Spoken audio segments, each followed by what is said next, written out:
நண்பா, இன்றைக்கி நம்ம வீடியோவில் என்ன பார்க்க போகிறோம் பார்த்தீங்கன்னா, நம்ம தொப்பையை குறைக்கிறதுக்காண்டி என்னென்ன டயட் ஃபாலோ பண்ணலாம், அதுக்கப்புறம் நம்ம என்னென்ன ஒர்க் அவுட்லாம் செய்யலாம்னு சொல்லி தான் இந்த வீடியோவில் பார்க்க போகிறோம். நம்ம வீடியோக்குள்ள போகிறவங்க சேனலுக்கு கண்டிப்பாக சப்ஸ்கிரைப்.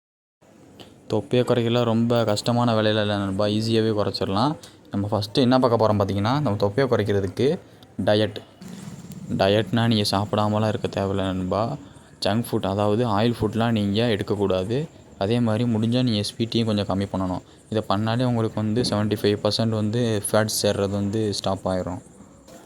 நீங்கள் ஜங்க் ஃபுட், ஸ்வீட் சாப்பிட்றதுக்கு பதிலாக பிளாக் காஃபி குடிச்சிங்கன்னா உடம்புல இருக்கிற கொழுப்பெல்லாம் காற்றுலேயே கரைஞ்சிரும் நண்பா.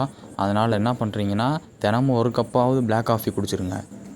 ஓகே நண்பா, நம்ம டயட் பற்றி பார்த்தாச்சு. அடுத்து நம்ம பார்க்க போகிறது என்ன பார்த்தீங்கன்னா, ப்ரோட்டீன் நம்ம மசில் க்ரோத்துக்கு ரொம்ப முக்கியம் நண்பா. அது மட்டும் இல்லாமல் நம்ம எனர்ஜிக்கும் ரொம்ப முக்கியம்.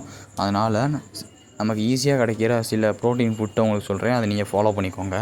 ஃபஸ்ட்டு ஃபுட்டுன்னு என்ன பார்த்தீங்கன்னா சிக்கன். இது நீங்கள் வாரத்தில் 2 நாளாக தான் சாப்பிடணும்.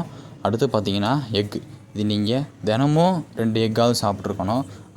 அடுத்து பார்த்தீங்கன்னா வேர்க்கடலை. இதுவும் நீங்கள் டெய்லி சாப்பிடலாம். அடுத்து பார்த்தீங்கன்னா நட்ஸ். இதை நீங்கள் ஈஸியாக கிடைக்கும், நம்ம எந்த கல்யாணம் கிடைக்கும் ஈஸியாக வாங்கி சாப்பிட்டுக்கலாம். அடுத்து நம்ம பார்க்க போகிறது என்ன பார்த்தீங்கன்னா ஒர்க் அவுட் தான். நம்ம அடுத்தது வீடியோ நம்ம ஒர்க் அவுட் வீடியோலாம் போட போகிறோம். அதனால் நீங்கள் மிஸ் பண்ணாமல் இருக்க நம்ம சேனல் சப்ஸ்கிரைப் பண்ணிடுங்க. ஓகே நண்பா, நம்ம அடுத்த வீடியோவில் பார்க்கலாம். பாய்.